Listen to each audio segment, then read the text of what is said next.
برکات شامل ہو جاتے ہیں۔ وہ یہ ہے کہ ہم ساری دنیا کے انسانوں سے خندہ پیشانی سے پیش آئیں، سب کے ساتھ محبت اور پیار سے بات کریں، جس سے بھی ملاقات کریں ہنس کر ملاقات کریں، حسن اخلاق کے ساتھ میں ہم پیش آئیں۔ آج اس معاملے میں ہم زیرو ہیں، زیرو۔ آج آپ دیکھ لیجئے بھائی بھائی سے کٹا ہوا ہے اور اس کے ساتھ کلام نہیں کرتا، بات نہیں کرتا۔ اکثر و بیشتر کا معاملہ میں نے ایسا ہی دیکھا ہے، کیونکہ ہم جو راتی آج یہاں کل وہاں، آج اس گاؤں میں اور کل اس گاؤں میں، دو بھائی ہیں مگر سالوں ہو گئے ہیں ان میں آپس میں کوئی کلام نہیں ہوا، گفتگو نہیں ہوئی۔ بہت سی جگہ یہ بات ملتی ہے کہ باپ اور بیٹا ہے، باپ بیٹے سے بات نہیں کرتا اور بیٹا باپ سے بات نہیں کرتا۔ بالکل بہت سے لوگ ایسے کہ 10-10 سال ہو گئے ہیں کہ ان کی آپس میں کوئی ملاقات ہی نہیں، کوئی بات چیت ہی نہیں، کوئی گفتگو ہی نہیں، ایک دوسرے سے ناراضگی ہے۔ تو پھر ہمارے گھر میں چین سکون کیسے آ سکتا ہے؟ ایک باپ کو ناراض کر کے ہم اچھی زندگی گزارنا، ایسا ہرگز نہیں ہو سکتا۔ بہت سے معاملات ایسے ہیں، پڑوسی سے بات ڈھنگ سے نہیں کرتا،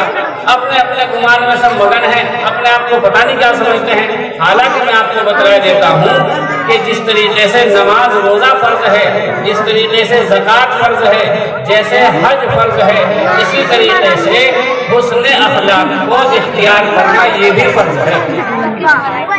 اور آج ہمارا حال آپ جانتے ہیں کہ ہم پتہ نہیں کیا سمجھتے ہیں اپنے آپ کو کہ کئی سال ہو جاتے ہیں باپ بیٹے کے اندر گفتگو نہیں ہوئی، بھائی بھائی سے ملاقات نہیں ہوئی، اور پھر ہم نماز بھی پڑھ رہے ہیں، ہم روزے بھی رکھ رہے ہیں۔ آپ مسئلہ پوچھ کر دیکھ لیجیے علماء کرام سے کہ اگر آپ کا باپ ناراض ہے، آپ کی عبادت قبول ہو رہی کہ نہیں ہو رہی ہے، آپ ذرا معلوم کر لیجیے۔ میرے بھائیوں یاد رکھو، جیسے درخت اپنے پھل کے ذریعے سے پہچان لیا جاتا ہے کہ بھئی یہ درخت جو ہے یہ امرود کا ہے، یہ آم کا ہے، یہ انار کا ہے، یہ انگور کا ہے، اور پھر پھل کو کھانے کے بعد اس درخت کا بھی اندازہ لگ جاتا ہے کہ بھئی یہ درخت اچھا ہے یا بڑھیا گھٹیا ہے، یہ کھٹا ہے یا میٹھا ہے۔ پھل کھانے سے درخت کا اندازہ لگتا ہے۔ اسی طریقے سے انسان کے اخلاق سے اس کی نسلوں کا پتہ چلتا ہے، اس کی عادتوں سے اس کے خاندان کا پتہ چلتا ہے، اس کے خبیر کا پتہ چلتا ہے، اس کے اندر کیا بھرا ہوا ہے اس کا پتہ ہمیں چلتا ہے۔ ایک مرتبہ اللہ کے نبی صلی اللہ علیہ وسلم نے صحابہ کرام کو مخاطب کر کے ارشاد فرمایا کہ اے میرے صحابہ، میں تمہیں ایسی چیز نہ بتا دوں، ایسی عبادت نہ بتلا دوں کہ جس کے اندر جو ہے محنت بھی بہت کم لگتی ہے لیکن اللہ تبارک و تعالیٰ اس پر ثواب بڑا زبردست عنایت فرماتے ہیں۔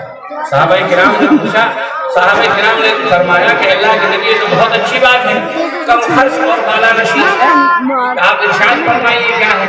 آپ نے پھر دوبارہ کہا کہ یاد رکھو اور غور سے سنو، میں تمہیں ایسی چیز بتلا دیتا ہوں جس میں تکلیف بہت کم ہے۔ عبادتوں میں تکلیف ہوتی ہے نا، آپ اگر نماز پڑھیں گے تو نماز پڑھنے کے اندر بھی آپ کو محنت کرنی پڑے گی۔ آپ وضو کریں گے، خاص طور پر ٹھنڈک کے زمانے میں،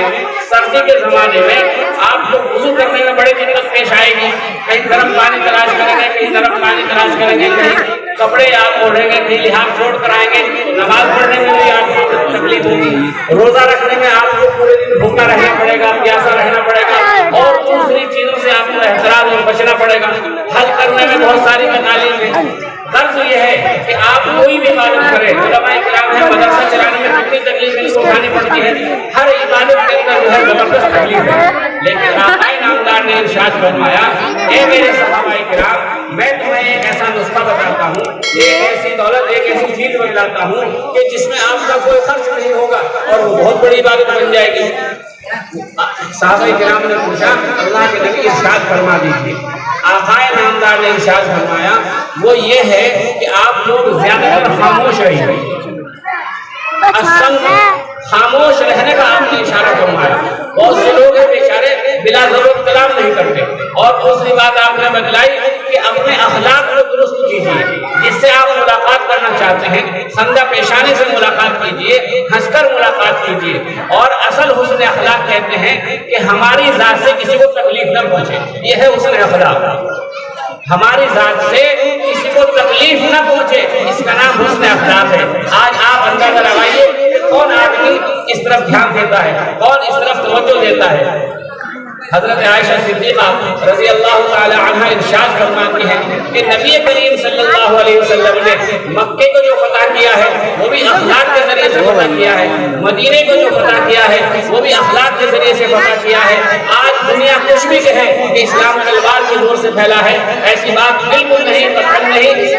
اسلام جو پھیلا ہے یہ اخلاق کے ذریعے سے پھیلا ہے۔ نبی کریم صلی اللہ علیہ وسلم کے ساتھ لوگوں نے کیا معاملہ نہیں کیا، کتنی تکلیفیں آپ کو پہنچائی، آپ کے صحابہ کرام کے ساتھ میں کیا معاملہ نہیں کیا، کیسے کیسے پتھر آپ کے اوپر برسائے، آپ کو گرم گرم کوئلوں کے اوپر لٹایا گیا، اور نوالوں نے 70 صحابہ کرام کا ایک ساتھ میں شہید کر دیا، حفاظ کرام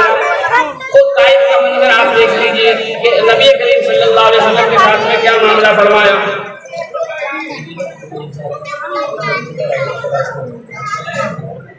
کہ آپ کو اتنا مارا گیا کہ خون آپ کے نالین تک پہنچ گئے۔ تڑپ اٹھتا ہوں جب طائف کا منظر یاد آتا ہے، تڑپ اٹھتا ہوں جب طائف کا منظر یاد آتا ہے، وہ زخموں سے بھرا جس میں پیغمبر یاد آتا ہے۔ رسول اللہ پر لوگوں نے پتھر اس قدر مارے، لہو بہنے لگا، زخمی محمد ہو گئے سارے صلی اللہ علیہ وسلم۔ یہ حالت دیکھ کر فوراً فرشتوں نے کہا آ کر، کہو تو غرق کر دیں ہم انہیں یونان کی طرح، مٹا دیں ہم انہیں فرعون و حامان کی طرح۔ اگر آپ دعا فرما دیتے ان کے لیے دعا کر دیتے تو ان کا خلا پتا ہو جاتا، وہ فوراً ختم ہو جاتا۔ ایسا ہو ہی نہیں سکتا کہ اللہ کے نبی زبان سے کوئی کلمہ نکالے اور وہ پورا نہ ہو، لیکن قربان جائیے آقا نامدار فخر موجودات نبی کریم صلی اللہ علیہ وسلم پر آپ نے کیا ارشاد فرمایا کہ اے فرشتوں آپ جا کر کہتے ہیں مدر سے کیا چکتے ہوئے۔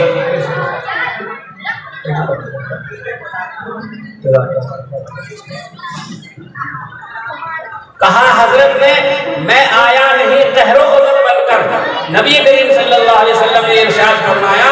کہا حضرت نے میں آیا نہیں قہر و غضب بن کر، میں آیا ہوں جہاں میں رحمت للعالمین بن کر۔ آپ نے ساروں کو معاف فرمایا، یہ آپ کی شان کی اخلاق تھا آپ کا، ہمارے اندر بھی اخلاق ہونا چاہیے۔ آج ہم بہت سے ہم میں سے ایسے ہیں نمازی ہیں مگر ہمارے اخلاق نہیں، ہم بدخلق ہیں، حاجی ہیں ہمارے پاس اخلاق نہیں، گالی گلوچ ہم اسی طریقے سے کرتے ہیں۔ جب مکہ فتح ہوا وہاں پر طرح طرح کے ظلم کرنے والے لوگ موجود تھے، سید الشہداء حضرت حمزہ رضی اللہ تعالی عنہ کو شہید کرنے والے بھی موجود تھے، حضرت سمیہ کو 2 لخت کرنے والے بھی موجود تھے، حضرت بلال کو گرم ریت پر لٹانے والے بھی موجود تھے، وہاں پر آپ کا مقاطعات کرنے والے موجود تھے، آپ کے اوپر پتھر برسانے والے موجود تھے، راہوں میں کانٹے بچھانے والے موجود تھے، آپ کے اوپر اوجھڑی ڈالنے والے موجود تھے۔ اگر آپ چاہتے ایک ایک کا سر بلند کر سکتے تھے، لیکن آقا نامدار فخر موجودات نبی کریم صلی اللہ علیہ وسلم نے ارشاد فرمایا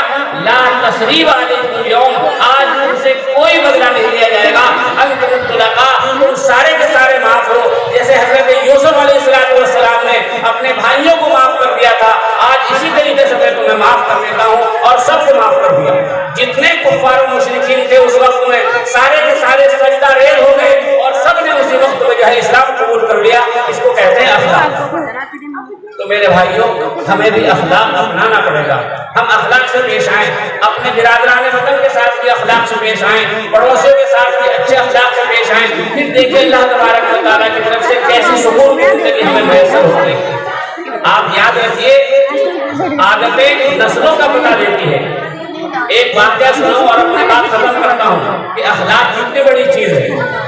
اور ایک بات اور بتا دوں، قیامت کے دن آدمی جب خدا کے حضور کھڑا ہوا ہوگا، حساب و کتاب ہوگا، اس کو کہیں حج کا ثواب مل رہا ہے، کہیں عمرے کا ثواب مل رہا ہے، کہیں تہجد کا ثواب مل رہا ہے، کہیں خیرات کا ثواب مل رہا ہے۔ وہ آدمی حیرت سے کہے گا، افسوس سے کہے گا اے اللہ، اے الہ العالمین، میں نے یہ اعمال نہیں کیے تھے، آخر مجھے یہ کیسا ثواب مل رہا ہے؟ کہا آپ نے چاہے عمل کیے یا نہیں کیے، لیکن آپ لوگوں کی ضروریات پوری کیا کرتے تھے، راستے سے کانٹے دور کیا کرتے تھے، اینٹ پتھر ہٹایا کرتے تھے، خندہ پیشانی سے لوگوں سے ملاقات کیا کرتے تھے، دوسروں کی ضرورت میں کام آیا کرتے تھے۔ عبادت کے لیے آپ کو پیدا کیا یہ الگ بات ہے، لیکن سب سے بڑی عبادت جو ہے وہ دوسروں کی تکلیف دور کرنا ہے۔ درد دل کے واسطے پیدا کیا انسان کو، درد دل کے واسطے پیدا کیا انسان کو، ورنہ طاعت کے لیے سنتیں کروں گا۔ فرشتے اللہ کی عبادت کے لیے بہت ہیں کرنے والے، آپ کو اور ہمیں جو پیدا کیا ہے وہ ایک دوسرے کی ہمدردی کے لیے پیدا کیا گیا ہے، لیکن آج ہم اس سے بہت دور جا چکے ہیں، اس پر توجہ کی ضرورت ہے۔ ایک شخص جو ہے ایک بادشاہ کے یہاں پہنچا اور اس نے جا کر کہا کہ بادشاہ صاحب مجھے ملازمت درکار ہے، مجھے آپ اپنے یہاں ملازم رکھ لیجیے۔ بادشاہ نے کہا آپ کے اندر کیا صلاحیت ہے؟ کہا میں سائنس کہتے ہیں افہام و تفہیم کے ذریعے مسئلے کا حل نکالنے، جس کو قیافہ شناس بولتے ہیں۔ آدمی کی پیشانی دیکھ کر اندازہ لگا لیتا ہے کہ یہ کیا کر رہا ہے، کہاں جا رہا ہے، کیا اس ارادے میں، کیا عزائم ہے، اس قسم کے آدمی کو سائنس بولتے ہیں۔ بادشاہ کے یہاں ملازموں کی اس وقت بھرمار تھی۔ بادشاہ نے کہا کہ ابھی تو ہمارے یہاں دربار میں گنجائش نہیں ہے، لیکن جب آپ آ گئے ہیں تو ہم آپ کو محروم نہیں کریں گے۔ ایسا کریں آپ ہمارے استبل میں چلے جائیں، آپ کو ہم اپنے استبل کا ملازم بنا لیتے ہیں۔ یہ ہے تو ایک واقعہ، مگر اس سے آپ سمجھ جائیں گے کہ عادت سے، کردار سے،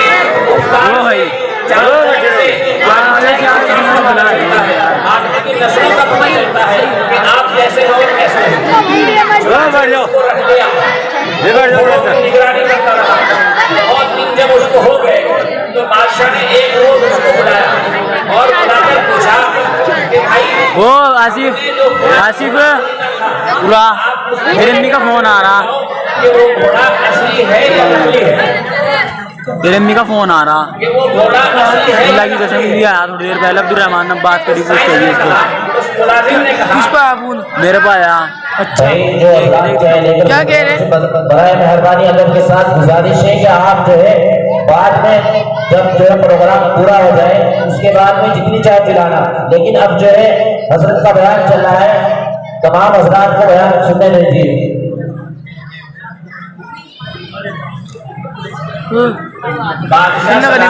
نگر یہ عبد الرحمان نگر کیا کہا مجھے کیوں نہیں آیا کیوں جی وہاں گیا آواز میرا خبر میں کہا مجھے آپ کا جلدی آیا ہوا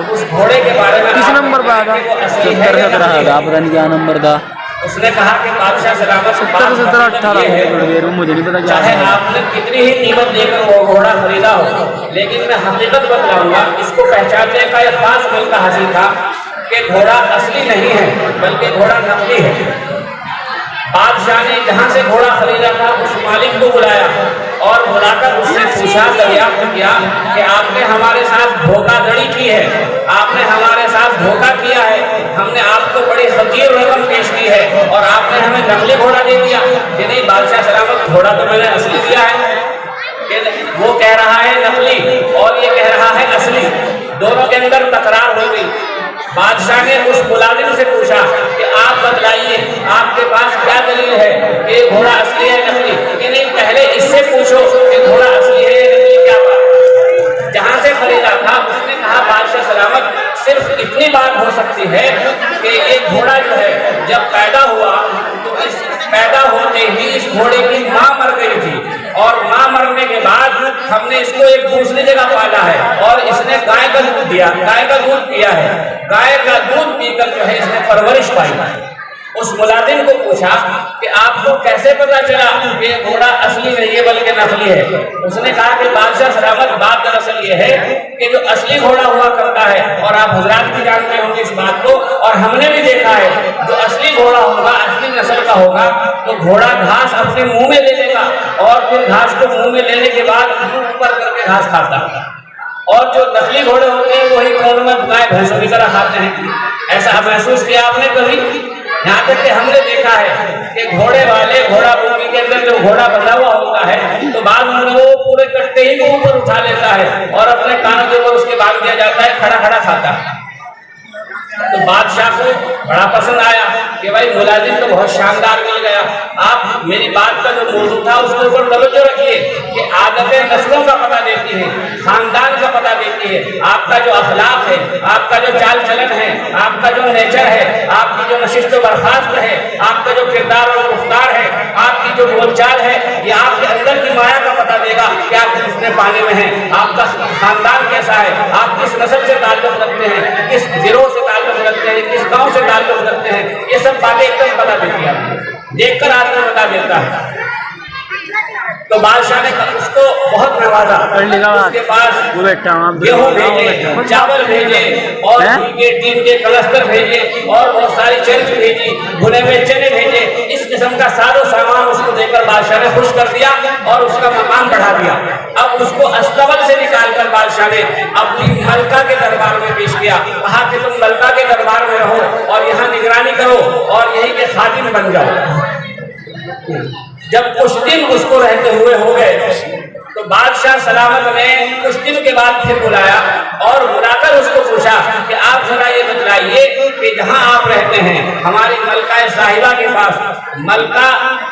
کیسی ہے، اس کا نسب نامہ کیا ہے، آیا یہ ملکہ ہے یا نہیں ہے، شہزادی ہے یا نہیں ہے، اس کا تعلق شاہی خاندان سے ہے یا نہیں ہے۔ اس نے طیہ پر شناسی کی اور اس نے پہچانا اور اپنی نظروں کو ملایا اور ملانے کے بعد بادشاہ سلامت سے کہا کہ بادشاہ سلامت، گستاخی کی معافی چاہتا ہوں کہ آپ کی جو ملکہ ہے اس کے طور ادوار تو ملکہ کے ہیں، اس کا چال چلن تو ملکہ کا ہے، اس کی بات چیت تو ملکہ کی ہے، مگر حقیقت یہ ہے کہ وہ شہزادی نہیں ہے، یعنی کسی شاہی خاندان سے اس کا تعلق نہیں ہے۔